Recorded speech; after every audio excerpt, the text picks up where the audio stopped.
नमस्कार, तेजस्विनी में आप सभी का स्वागत है। जब शब्द बहने लगे, जब शब्द हवाओं में कहीं सुनाई पड़ने लगे, शब्द जब पहाड़ होने लगे, नदियां होने लगे, झरने होने लगे, शब्द जब बारिशों में बहने लगे, शब्द जब भावनाओं में बहने लगे, हमारी हंसी, खुशी, गम, आंसू, सब में शब्द ही शब्द झड़ने लगे, तब व्यक्ति लेखक हो जाता है। और ऐसी ही है हमारी आज की तेजस्विनी, हिंदी की सुप्रसिद्ध लेखिका, उपन्यासकार, कहानीकार, जिन्हें हिंदी के लिए 2016 का इस बार का साहित्य अकादमी पुरस्कार जिनके नाम की घोषणा की गई है। आज हमारे साथ तेजस्विनी में नासिरा शर्मा। हिंदी भाषा में मौजूदा दौर के उपन्यासकारों में एक बेहद प्रतिष्ठित नाम है नासिरा शर्मा का। हिंदी, उर्दू, फारसी, अंग्रेजी, पश्तो भाषाओं पर गहरी पकड़ रखने वाली नासिरा शर्मा को साहित्य विरासत में मिला। महिला लेखन के लिए विशेष तौर से प्रख्यात नासिरा शर्मा की रचनाएं उन सभी सवालों से जीवंत हैं जिनसे मौजूदा दौर की महिलाओं को दो चार होना पड़ रहा है। यही नहीं, नासिरा के पुरुष किरदार भी ऐसे सवाल उठाते हैं जिन पर ज्यादा गौर नहीं किया गया। नासिरा शर्मा का रचना संसार खासा व्यापक है, जिनमें कुछ अविस्मरणीय कहानियां और उपन्यास शामिल हैं। नासिरा की कहानियां सुदूर देशों की मानवीय संवेदनाओं से ताल्लुक रखती हैं। इनकी रचना कुइयां जान के लिए 2008 में यूके कथा सम्मान से सम्मानित किया गया।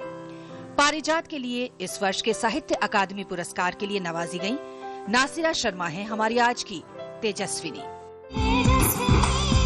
तो आइए मुलाकात करें हिंदी की इस जानी मानी सुप्रसिद्ध लेखिका नासिरा शर्मा से। बहुत बहुत स्वागत है नासिरा जी, और बहुत बहुत बधाई आपको 2016 के साहित्य अकादमी पुरस्कार में आपके नाम की घोषणा की गई है। शुक्रिया, और मेरी तरफ से सबको मेरा आदाब।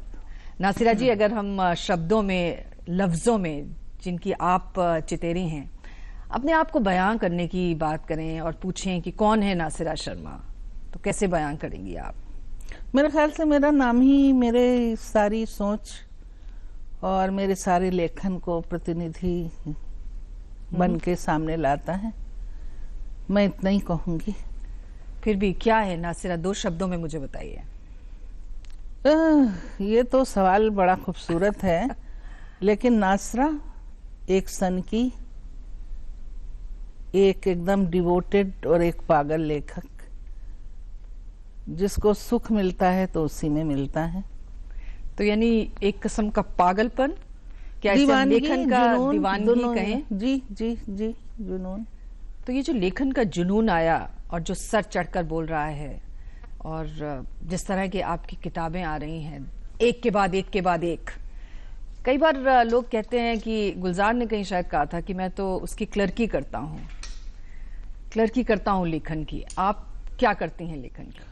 मैं क्लर्की तो नहीं कह सकती हूँ, क्योंकि मैं एक दूसरी चीज कहूंगी जी, कि मैं इतने लोगों से मिलती हूँ और इतनी चीजें मेरे अंदर फूटती और बनती हैं और बिखरती हैं कि किरदार तो अपने आप मुझसे चीजें लिखवा लेता है, इसमें कोई शक नहीं है।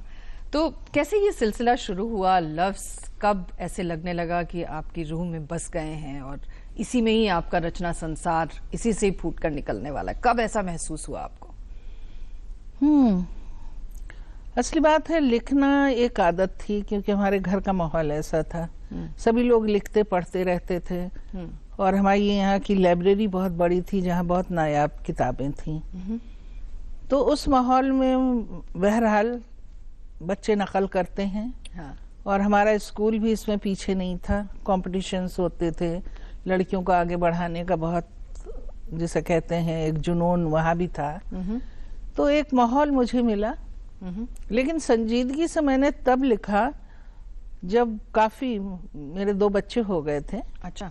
और जेएनयू कैंपस में हम लोग थे, वहाँ का माहौल, वहाँ के पेड़, और जो सुकून मुझे मिला ना, तो मेरे अंदर का जो सोया हुआ लेखक था वो जागा। पर जिस वक्त वो सोया हुआ लेखक था, शायद वो उस समय गुन रहा था, बुन रहा था, कुछ चल रहा था, क्योंकि उन्हीं अनुभवों से तो फिर आगे के किरदार निकले, आगे की सब लेखन निकला। तो क्या वो जो सोया हुआ जो आपका लेखक था, वो कौन से ऐसे अनुभव थे जिन्हें आप बांटना चाह रही थी? वो कौन सी ऐसी यादें थी जो पीछे से जिनका सोर्स चला आ रहा था आपके साथ?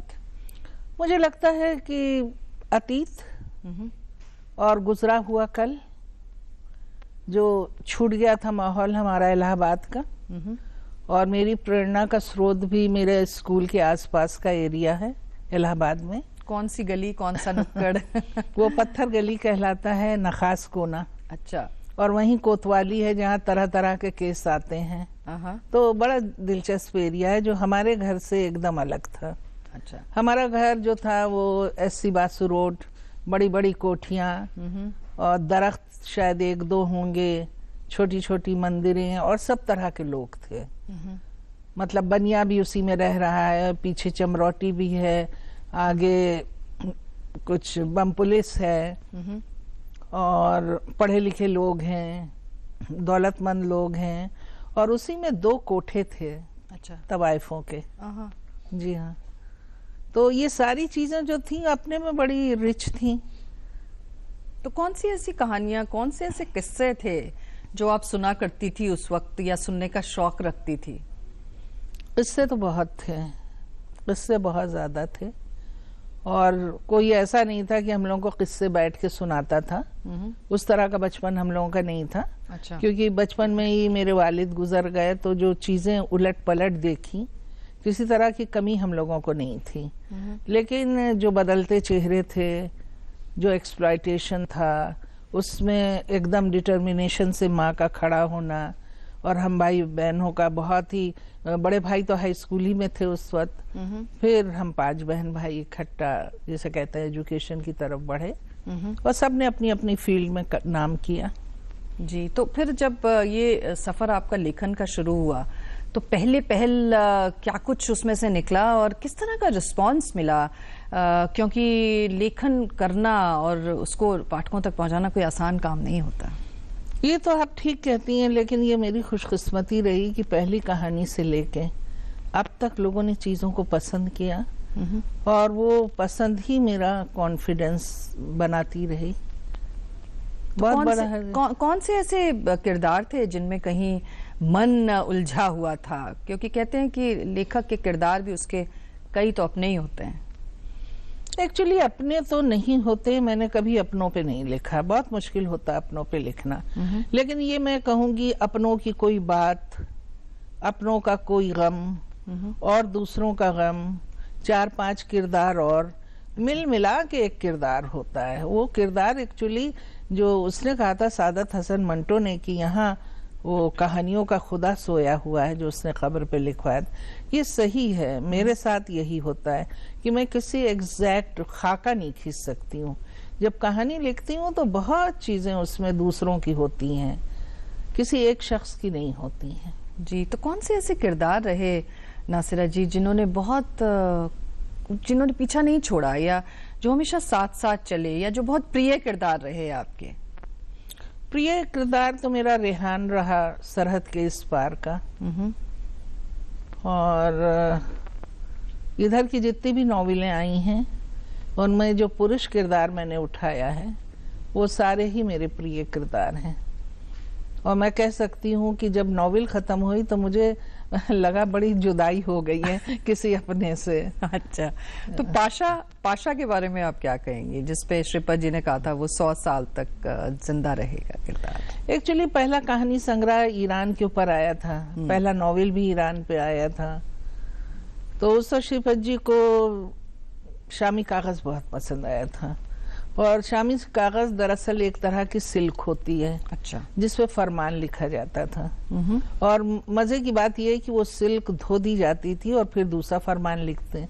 तो वो मैंने एक तरह से यूज किया कि औरत का दिल जो है वो शामी कागज नहीं है, एक मर्तबा वो मोहब्बत करती है तो वो हुरूफ धोए नहीं जा सकते हैं। जी। तो वो था, और शालमली भी उन्हें बहुत पसंद आई थी, बहुत पसंद आई थी शालमली का किरदार। जी। तो ये जो आपके खास तौर से जो आपके महिला किरदार हैं वो भी बहुत परंपरागत ढंग के नहीं हैं। वो खास किस्म के किरदार हैं, वो एक विद्रोही किरदार भी हैं। क्या आप कहती हैं खास तौर से महिला किरदारों के बारे में, ये ताकत और ये शक्ति, ये स्फूर्ति या ये एंगल या ये आयाम कहाँ से मिलता है? मुझे लगता है कि आप मुझे थोड़ा सा वो कर रही हैं। मेरे यहाँ इतने खूबसूरत मर्दों के किरदार हैं, उस पर बात ही नहीं होती है। दरअसल बात होती है सिर्फ स्त्री विमर्श पे, और स्त्री विमर्श पे, वो भी एक बहुत अहम मुद्दा है। लेकिन आर्ट को और हर किरदार को आप अगर उसी एंगल से देखेंगे तो बहुत चीजें नुकसानदेह हो जाती हैं। और ये बात मैं महसूस करती हूँ कि मेरे बहुत अच्छे किरदार जो मर्दों के हैं, जिस पे बात हो सकती है, जैसे दूसरा ताजमहल का वास्तुविद है, वो शराब पी के सारी रात इतनी खूबसूरत बातें करता है एक औरत से, और वो औरत हर लफ्ज को सही समझती है। उसके किरदार को उन्होंने कह दिया बड़ा जालिम मर्द है, लेकिन किसी ने ये नहीं सोचा कि वो किस जुल्म से गुजरा है, वो क्यों ऐसा करता है। तो जो एक तरफा हम लोगों की राइटिंग का आलोचना हमारी होती है या उसकी समीक्षा लिखी जाती है, वो थोड़ा सा परेशानी का बायस होती है एज अ राइटर। जी, क्योंकि आप कुछ जैसे बात कर रही हैं कि पुरुषों के किरदार और पुरुष का जो किरदार है उस पर आपने काफी कुछ लिखा है, और हमें मालूम है कि खास तौर से एक बाप अपने बच्चे के लिए क्या फीलिंग्स रखता है, इसको नुमाया नहीं करते, जाहिर नहीं करते, हमने ज्यादा पढ़ा नहीं है उसके बारे में, लेकिन उसके बारे में भी आपने लिखा है कि आखिर जो पुरुष या पिता का जो प्रेम होता है अपने बच्चे के लिए, वो क्या किस तरह का होता है? एक्चुअली आप जब समाज को देखते हैं तो बहुत अजीब अजीब चीज, बहुत बदलाव नजर आता है। और इधर कई मरतबा दुबई जाना हुआ और दूसरी जगहों पे, और दुबई में आप जानते हैं बहुत बड़े पैमाने पर बाहर वाले मजदूरों की बस्ती बसी हुई है, और उसमें ताजिर लोग भी हैं। तो वहां पे बड़े अजीब से लगा, हर दूसरे आदमी का जो बच्चा था वो उसकी वाइफ लेके गायब हो चुकी थी, और वाइफ फॉरेनर्स ज्यादातर होती थी। जैसे रशियन औरतों ने बड़ी शादियां की और उसके बाद उन्होंने बच्चा लिया और लोग भटक रहे। फिर हिंदुस्तान में मैंने सुना कि ये चीज बहुत हो रही, तो लगा ये वक्त की बहुत बड़ी ट्रेजेडी, और बाप परेशान है बच्चे का मुंह देखने के लिए। तो एक्चुअली पारिजात में मेन कहानी का मुद्दा वही है, और उसमें मैं ढूंढती रही कि भाई तुलसीदास की उसमें ही मिल जाए ममता लफ्ज, क्योंकि राजा दशरथ कितने परेशान हुए थे राम के वनवास जाने पे। तो मुझे लगा ममता जैसा कोई शब्द मिले, नहीं मिला।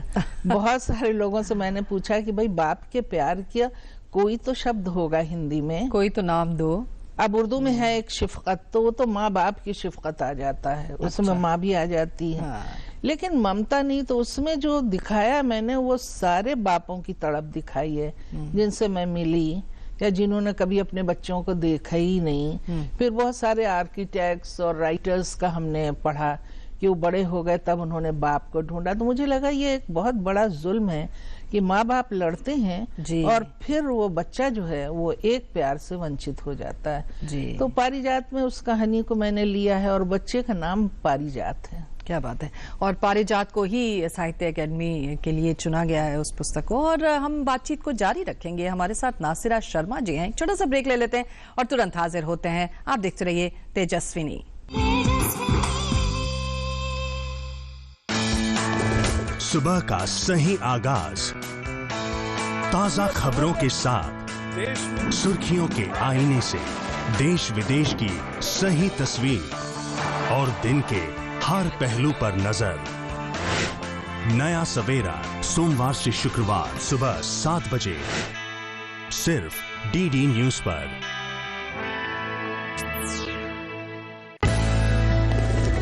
ब्रेकिंग न्यूज की रेस से हटकर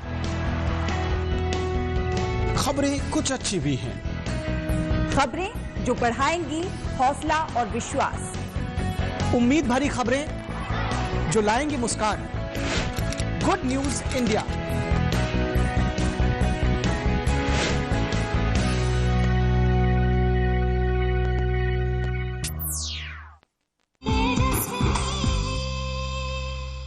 तेजस्विनी में एक बार फिर से आपका स्वागत है। आज हमारे साथ हिंदी की जानी मानी लेखिका नासिरा शर्मा जी हैं। तो नासिरा जी, पारिजात की आप बात बता रही थी, साहित्य अकेडमी पुरस्कार के लिए चुना गया। क्या आपको लग रहा है कि कई बार होता है ना कि पुरस्कार किसी एक कृति को मिल जाता है, लेकिन और भी बहुत सारी कृतियां होती हैं, आपको लगता है कि नहीं शायद वो उसके ज्यादा काबिल थी। क्या आपको लग रहा है कि मुझे ऐसा पारिजात लगा कि मेरी हर नॉवेल में कुछ ना कुछ ऐसा था, लोगों ने बहुत पसंद किया जी। और यही वजह है कि सारे लोग कह रहे हैं कि कोई कहता है कुइया जान, कोई कहता है शालमली, कोई कहता है ठीकरे की मंगनी, क्योंकि अपनी अपनी पसंद है जी। और मुझे ऐसा नहीं लगता है कि ये मेरी, मतलब इसको पढ़ना बड़ा मुश्किल है। उसकी वजह ये है कि इसमें बहुत सारी चीजें हैं जिसको परत दर परत मैंने खोला है। जैसे हुसैन इब्राहिमन खोला है मैंने, करबला की जंग को मैं ले आई हूँ, उसको पानी से मैंने जोड़ा है कि किस तरह 6 महीने का बच्चा दरिया के ऊपर पूरी फौज है, अच्छा, और हजरत असगर जो हैं वो पानी से बिलबिलाते हैं और उनके बाप हुसैन लेके उनको जाते हैं और तीर ठीक उनके गले पे मार दिया जाता है, पानी नहीं दिया जाता है। आज माहौल वैसा ही, और रोहन को अपना बेटा याद आता है कि कैसे वो बीमार था और बीमारी में उसकी बीवी छोड़ के किसी पार्टी में थी। तो वो सारी चीजें इतनी गुथी हुई हैं कि लगता है करबला 1400 साल पहले ही नहीं, आज का वक्त भी बहुतों के लिए करबला है। अच्छा, एक बात बताइए नासिरा जी, अक्सर हमने देखा है कि आपकी कहानी में ईरान भी आता है, अफगानिस्तान भी आता है, इराक भी आता है, तो ये तमाम हमने देखा है कि अक्सर जो रचना संसार है हिंदी का वो उधर नहीं जाता। आपका रचना संसार में लेकिन ये प्रमुख रूप से हमने देखी है इस पे आपकी कृति, क्या, क्यों और कैसे? ये तो मेरे भी समझ में नहीं आता है। जब लोग एतराज करते थे तो मैं काफी उदास हो जाती थी और खुद से पूछती थी क्यों ऐसा हुआ। लेकिन जैसे ईरान गई, इतने बढ़िया किरदार मिले तो उनपे मैंने कहानी लिखी, क्योंकि ज्यादातर तो ये था हिंदी में कि ऐसा नहीं था कि मैं कोई नई लिख रही थी, लेकिन हिंदुस्तानी जितने थे लेखक वो हिंदुस्तानी किरदार उठा रहे थे। लंदन की एक रात थी और दूसरी तरह की, और अब तो बहुत लिखा जा रहा है क्योंकि ज्यादातर लेखक लेखिकाओं के बच्चे बाहर हैं, 3 महीना 6 महीना छुट्टियां गुजार के आते हैं तो किरदार उनको मिलते हैं। अब तो माहौल बदल गया है, लेकिन उस वक्त ये अजीबोगरीब बात थी और बहुत ताज्जुब की बात भी थी कि मैं वहीं के किरदार कैसे उठाती हूँ। तो बहरहाल राइटर कोई बंधा हुआ तो है नहीं, बिल्कुल, और मैं तो कई बार कह चुकी हूँ मैं सरहद में नहीं बंध सकती हूँ। मुझे कहीं भी किरदार मिलेगा तो मेरी कहानी कंप्लीट है। जी, तो ये तमाम जगहें जो आपके रचना संसार में कहीं ना कहीं शामिल हैं, एक जो दिल में एक होती है ना कसक कि मुझे एक ऐसा उपन्यास लिख देना है, कुछ ऐसा मुझे करके जाना है। बहुत सारी ऐसी चीजें होती हैं जिन्हें आप समेट नहीं पाते, मुश्किल होते हैं, वो आपके लिए चुनौती बन जाते हैं। क्या आपको लगता है कि कुछ ऐसे विषय हैं, कुछ ऐसे किरदार हैं जो आपके लिए चुनौती हैं और बार बार आपको कहते हैं कि आ जाओ? पिछले 35 साल से एक नॉवेल लिखने की कोशिश कर रही हूँ, मरसिया एक आदम बस्ती का जी, और उसमें सारे बच्चों का किरदार था और बहुत सारा फील्ड वर्क भी मैंने कर लिया था। जो बच्चे कारीगर होते हैं तो वो जितने भी शहर थे जहाँ पे दस्तकारी होती है उससे मुझे उठाना था और उसको जोड़ना था मुझे फसाद से। अच्छा, लेकिन इत्तेफाक से बीच में अब्दुल बिस्मिल्लाह की एक नॉवेल आ गई, झीनी भीनी चदरिया, तो मैं लिख ही रही थी, उसको बीच ही में थी। उससे मेरा हौसला बहुत अजीब सा हो गया क्योंकि वो मुझे ऐसा लगा कि पता नहीं क्या है। कुछ लोगों से मैंने शेयर किया था उस टॉपिक को। अच्छा, तो उसके बाद वो नॉवेल ऐसा पीछे रह गई कि उसको मैं फिर नहीं, बहुत सारी बच्चों के ऊपर कहानियां लिखी, दस्तकारों पे लिखी।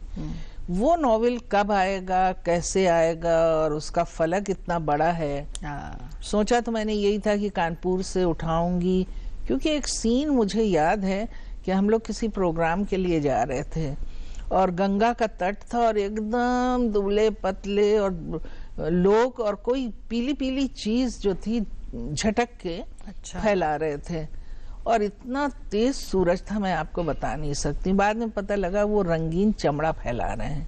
वैसे तो मशहूर है कि चमड़ा अब बंद हो गया, जूते वो नहीं है, लेकिन बहरहाल कारोबार अब भी जारी है। तो तब बड़ा जोश था।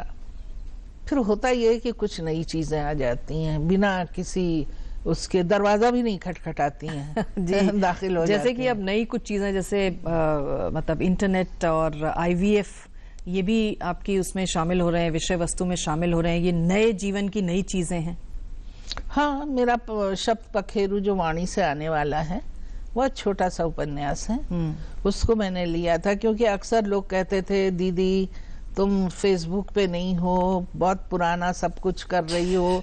मैंने कहा भाई मैं नहीं हूँ। जब मैं फेसबुक पे आई तो मुझे ऐसे तजर्बे हुए दिलचस्प कि उसको मुझे लगा कि इसके ऊपर लिखना चाहिए। तो शब्द पखेरु उस पे लिखा कि एक लड़की कैसे दीवानी हो जाती है या दीवानी बना दी जाती है और बाद में पता चलता कुछ भी नहीं, वो सारे शब्द तो उड़ गए। वो तो किसी और तरीके से उसको यूज करना चाह रहा था आदमी जी। उसके जरिए स्मगलिंग और ये सब। तो वो एक तरह से साइबर क्राइम जो है वो उसका मूल मुद्दा है। जी। अच्छा नासिरा जी, हम जानते हैं कि हिंदी और उर्दू एक साथ आप दोनों भाषाओं के ऊपर, और इसके अलावा फारसी, पश्तो, अंग्रेजी, ये तमाम भाषाएं जो हैं वो भी आपके रचनाक्रम में शामिल हैं। तो हिंदी उर्दू की जो ये एक धरोहर है, उसको किस प्रकार से आप मानती हैं कि वो आगे जाने वाली है? मुझे लगता जाएगी। बहुत लोग उस तरह से लिखते हैं। वो अलग बात है कि उर्दू नहीं जाने, उर्दू जानने वाले कम होते जा रहे हैं। जिनकी मदर टंग उर्दू है उनकी भी अब पहली जबान हिंदी हो गई है, दूसरी जबान अंग्रेजी हो गई है। लेकिन मुझे लगता है कि उर्दू के जो शब्द हैं उनके दीवाने तो लोग ही हैं बहुत ज्यादा। और लोग, मेरी मुहावरा जो मैंने गढ़ा है अपने से कई भाषाओं को साथ लेके, उसके चाहने वाले भी हैं। तो मुझे लगता है कोई चीज हिंदुस्तान की मरने वाली नहीं है, वो आगे पीछे हो जाती है। जी। और अनुवाद भी तो आपके रचनाक्रम में शामिल है? हाँ, अनुवाद है। और एक अनुवाद में कितना आपका जी रमता है, और अनुवाद में भी आप कितनी होती हैं उसमें स्वयं जब आप अनुवाद जो करती चीज हैं? मेरी तरंग में आ जाती मैं वही अनुवाद करती हूँ। मुझे हर लगता है कि अनुवाद के लिए बहुत जरूरी है कि आप उसे पसंद करें, आप महसूस करें। बिल्कुल बिल्कुल महसूस करें। तो जितनी चीजें मैंने अनुवाद की हैं, और उसकी 6 जिल्दों में किताबें आ रही हैं, और हर किताब 400 और 300 और 450 पन्नों की है। ये इतना सारा जो रचना कर्म और रचना संसार आपने गढ़ा है, और बहुत कम समय में, कितनी देर आप लिखती रहती हैं? मुझे ऐसा लगता है इसका बहुत बड़ा कंट्रीब्यूशन जेएनयू कैंपस को था। क्योंकि ना तो आसपास कोई दुकानें थी, ना मतलब विंडो शॉपिंग थी। हम लोग पैदल जाते थे नीचे ओल्ड कैंपस में जहां हमारी क्लासेस होती थी। शॉपिंग के लिए हम सेक्टर 3 तक जाते थे, कभी कभी आईआईटी तक जाते थे।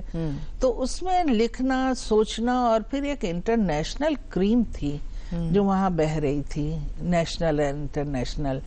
स्कूल ऑफ लैंग्वेज तो था ही था, स्कूल ऑफ इंटरनेशनल स्टडीज, उसमें एम्बेसडर आ रहे हैं, तो कहीं के मिनिस्टर आ रहे हैं, उनका लेक्चर हो रहा है। तो एक माहौल था, और रात भी बड़ी खूबसूरत होती थी क्योंकि सारे लोग पत्थरों पे बैठ के चाय पीते, तो इंटरनेशनल बहस होती थी। जी। तो जेएनयू ने तो अच्छों का दिमाग खोला, दिल खोला। जी। तो नासिरा जी, अब हम देखते हैं कि पढ़ने पढ़ाने की तरफ रुझान लोगों का उस तरह से थोड़ा सा कम हो रहा है। ये नहीं कह रहे हम कि खत्म हो रहा है, या ये नहीं कह रहे कि और लोग उसमें शामिल नहीं हो रहे, लेकिन दूसरी तरह से आज जा रहे हैं। क्या आपको लगता है कि कोई असर, मतलब जो इंटरनेट की दुनिया है और जो तरीके बदल रहे हैं, जो सोच बदल रही है, उसमें लिखना पढ़ना साहित्य का, उस तरफ रुझान लोगों के कम हो रहे हैं? मुझे लगता है पहले टेलीविजन आया तो लोगों ने कहा कि वो कुछ नहीं है। फिर इंटरनेट आया तो बहुत लोग कहते हैं कि अब सब कुछ फेसबुक पे हो गया है और आपके पेज पे आ गया। वो भी एक हकीकत है। एक ग्रुप है। लेकिन मुझे लगता है कि कभी ना किताबें छपना बंद होंगी, ना पब्लिशर। क्योंकि आज भी पब्लिशर हमसे 500 पेज का नॉवेल क्यों लेता है, हमारी किताबें क्यों लेता है, और इतने पब्लिशर नए नए क्यों आ रहे हैं। ये भी एक विषय तो है। हमसे तो किसी ने नहीं कहा कि हमने आपकी ये चीज नहीं पढ़ी।